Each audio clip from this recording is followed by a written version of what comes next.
It's an honour to be with you at the Mansion House tonight. While some may be distracted by events in Windsor, we all know that Walbrook is the place to be this evening. And thank you to the City of London Corporation for hosting us so generously. It is a privilege to follow the Lord Mayor's excellent address and to give my first Mansion House speech as Chancellor. And tonight I want to talk about longer-term reforms to our competitiveness. But let me start with the immediate challenge of tackling inflation. Following the pandemic and energy shock, like other countries, the UK faces difficult challenges. It's shown itself more resilient than many predicted, but that resilience is itself one of the reasons for higher inflation. In a cost of living crisis, that leads to great concern for many families who see the cost of their weekly food shop or the price of petrol go up. But with the levers of fiscal and monetary policy, wholesale food and energy prices falling, and a government that has made the battle against inflation its #1 priority, there is nothing insurmountable in the current situation. Let me be clear again tonight. Working with the bank, we will do what is necessary for as long as necessary to tackle inflation persistence and bring it back to the 2% target. Delivering sound money is our #1 focus. That means taking responsible decisions on public finances, including public sector pay, because more borrowing is itself inflationary. It means recognizing that bringing down inflation puts more money into people's pockets than any tax cut. And it means recognizing that there can be no sustainable growth without eliminating the inflation that deters investment and erodes consumer confidence. Tackling inflation, therefore, unlocks the Prime Minister's 2 other economic priorities, growing our economy and reducing debt. But because it's a prerequisite for both, it must come first. As we tackle inflation, we must always remember our responsibilities to those struggling the most. So I'm therefore grateful to our banks and mortgage lenders for their help in developing last month's mortgage charter. I agree with the Governor that margin recovery benefits no one if it feeds inflation, and I will continue to work with regulators to make sure the needs of families are prioritised in a tough period. This evening, though, I want to look further ahead. I want to lay out our plans to enable our financial services sector to increase returns for pensioners, improve outcomes for investors, and unlock capital for our growth businesses. We start from a position of strength. The financial and related professional services industry employs over 2.5 million people. Although 2/3 of them are outside the southeast, it's made London the world's 2nd largest financial centre and one of the most dynamic cities in the planet. It generates more than £100 billion in tax revenue, paying for half the cost of running the NHS. A strong city needs a successful economy, and a strong economy needs a successful city. Recent challenges have led to some losing hope and even peddling a declinist narrative. They are profoundly wrong. I am proud that since 2010, we have 1 million more businesses and 1 million fewer unemployed. We've grown faster than France, Italy, Japan, or Germany. In the last decade, we've become Europe's largest life science sector, Europe's largest technology sector, its biggest film and TV sector, and its 2nd largest clean energy sector. But as we emerge from our current challenges, the Prime Minister and I have big ambitions for the British economy. We want to be the world's next Silicon Valley and a science superpower, embracing new technologies like AI in a way that brings together the skills of our financiers, entrepreneurs, and scientists to make our country a force for good in the world. That means making sure our financial services sector, traditionally so nimble and agile, has the right architecture to provide the best possible security for investors, as well as capital for businesses, and the best talent right here in the UK to make that happen. The structures put in place after the financial crisis have served us well, and financial stability will always be our top priority. But we can further improve the functioning of capital markets. So this evening I set out the government's Mansion House reforms. They build on the Edinburgh reforms I announced in December and the vision for financial services, which the now Prime Minister spoke about here in 2021, of an open, sustainable, innovative and globally competitive sector. Firstly, I'm announcing a series of measures to boost returns and improve outcomes for pension fund holders, whilst increasing funding liquidity for high-growth companies. Secondly, I'll set out ways to incentivize companies to start and grow in the UK by strengthening our position as a listings destination. And finally, we'll reform and simplify our financial services rulebook to ensure we have the most growth-friendly regulation possible without compromising our commitment to stability. I begin with pensions. The UK has the largest pension market in Europe, worth over £2.5 trillion. It plays a critical role in providing safe retirement income as part of the social contract between generations. Government policy, such as auto-enrolment, has strengthened it, but so too has confidence in the expertise of our financial institutions to manage investments wisely. However, currently we have a perverse situation in which UK institutional investors are not investing as much in UK high-growth companies as their international counterparts. At the same time, on their current trajectory, some defined contribution schemes may not provide the returns their pension fund holders expect or need. Whilst many defined benefit funds are in surplus, their returns are lower than some international peers, and some are still underfunded. So alongside our outstanding Economic Secretary, Andrew Griffith, and brilliant Pensions Minister, Laura Trott, I've engaged with some of our largest pension schemes, insurers, asset managers, and experts to put together tonight's Mansion House reforms. I'm also immensely grateful to Sir John Simons and Sir Steve Webb for their advice on how to construct this package. And I'm also very grateful to Gwyneth Nurse and her brilliant team at the Treasury. Gwyneth is, of course, the real Chancellor, as we official Chancellors come and go.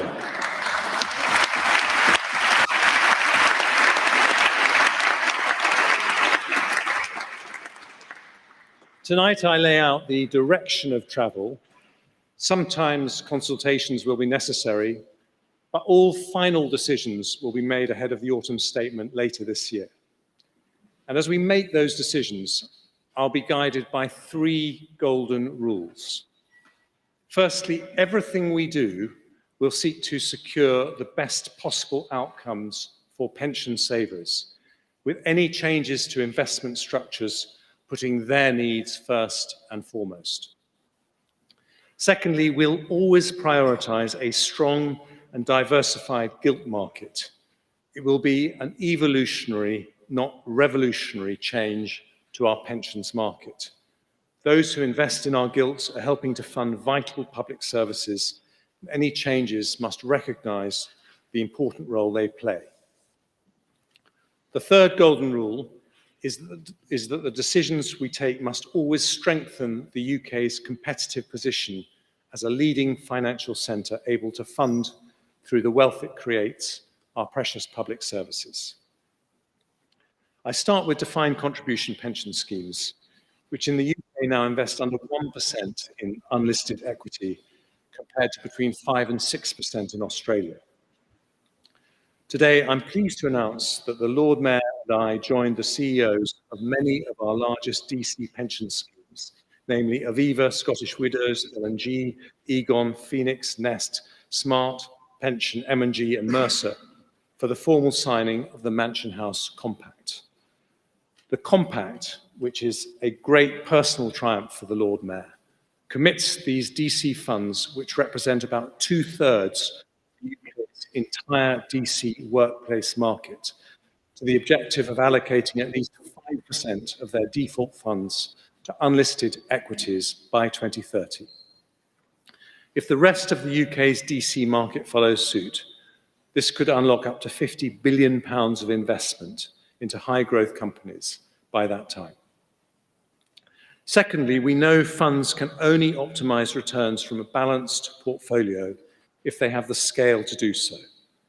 We'll therefore facilitate a program of DC consolidation to ensure that funds are able to maintain a diverse portfolio of bonds, equity, and unlisted assets and deliver the best possible returns for savers. Tomorrow, the Department for Work and Pensions will publish its joint consultation response with the pensions regulator and the FCA on the value for money framework, clarifying that investment decisions should be made on the basis of long-term returns and not simply cost. Pension schemes which are not achieving the best possible outcome for their members will face being wound up by the pensions regulator. We'll also set out a roadmap to encourage collective DC funds, a new type of pension fund which we believe holds great promise for the future. Third, we need to ensure that all schemes have access to a wide range of investment vehicles that enable them to invest quickly and effectively in unlisted high-growth companies. We've launched the LIFTS competition, and we'll consider closely the bids that have already started to come in for up to £250 million of government support. Alongside that, we'll explore the case for government to play a greater role in establishing investment vehicles, building on the skills and expertise of the British Business Bank's commercial arm, which has helped to mobilise £15 billion of capital into over 20,000 companies. Ahead of the autumn statement, we will test options to open those investment opportunities in high-growth companies to pension funds as a way of crowding in more investment. I now move on to defined benefit schemes, which number over 5,000 and operate under a different regulatory regime. Their landscape is also too fragmented. I recognise the important role played by insurers offering buyout schemes, which will continue to be an essential part of the way we improve security for pension members in this market. But in addition, we will set out plans on introducing a permanent super fund regulatory regime to provide sponsoring employers and trustees with a new scaled-up way of managing DB liabilities. Having engaged closely with a range of experts, we'll launch a call for evidence tomorrow on the role of the PPF and the part DB schemes play in productive investment, whilst always being mindful of the second golden rule to protect the sound functioning and effectiveness of the gilt market. Fifth, we'll look at the culture of investment decisions and improve the understanding of pension trustees' fiduciary duty across both DB and DC schemes. DWP and HMT will jointly launch a call for evidence to explore how we can overcome barriers and ensure a focus on good saver outcomes. And finally, government must lead by example, so we'll consult on accelerating the consolidation of local government pension scheme assets with a deadline of March 2025 for all LGPS funds to transfer their assets into local government pension pools and ensure greater transparency on investments. To make sure we are delivering the maximum benefits of scale, we'll invite views on barriers to achieving better investment returns across the LGPS, as well as setting a direction that each asset pool should exceed £50 billion of assets. We'll also consult on an ambition to double the existing local government pension scheme allocations in private equity to 10%, which could unlock a further £25 billion by 2030. Today's announcements could have a real and significant impact on people across the country. For an average earner who starts saving at 18, these measures could increase the size of their pension pot by 12% over their career, That's worth £1,000 more a year in retirement. At the same time, this package has the potential to unlock an additional £75 billion of financing for growth by 2030, finally addressing the shortage of scale-up capital holding back so many of our most promising companies. Increasing borrowing through £28 billion a year of unfunded spending commitments, as some are suggesting, would entrench inflation and push up interest rates. These reforms, conversely, unlock capital from the private sector, delivering growth not by subsidy, but by increasing support for entrepreneurs and investors who take risks to create long-term value. I now move on to listings. The UK has the largest stock market in Europe, and in 2021 attracted the most global IPOs of any stock market outside the US. But between 1997 and 2019, there was a 44% decline in the number of domestic listed companies in the UK, part of a wider trend across Western markets, with the US and France seeing even steeper falls. I want the world's fastest growing companies to grow and list right here, making LSE not just Europe's NASDAQ, but much more. As David Schwimmer and Julia Hoggett say, we want it to be the global capital for capital. So today we're publishing draft legislation on prospectus reforms, delivering another milestone of Lord Hill's UK listing review. This will create a more effective regime than its EU predecessor, giving companies the flexibility to raise larger sums from investors more quickly. The government welcomes Rachel Kent's excellent investment research review published today and has accepted all recommendations made to it. We therefore welcome the FCA's commitment to start immediate engagement with the market to inform any rule changes on removing the requirement to unbundle research costs by the first half of next year. This will ensure we're better able to fund quality research into the new Silicon Valley sectors. Last week, we abolished protectionist rules inherited from our time in the EU, such as the share trading obligation and double volume cap, so UK businesses can now access the best and most liquid markets anywhere in the world. And in a highly innovative step, which represents a global first, we'll establish a pioneering new intermittent trading venue that will improve private companies' access to capital markets before they publicly list. This will be up and running before the end of 2024 and put the UK at the forefront of capital market innovation. Finally, behind all those plans must sit a financial services sector ready to innovate faster, with regulators willing to support them as they do.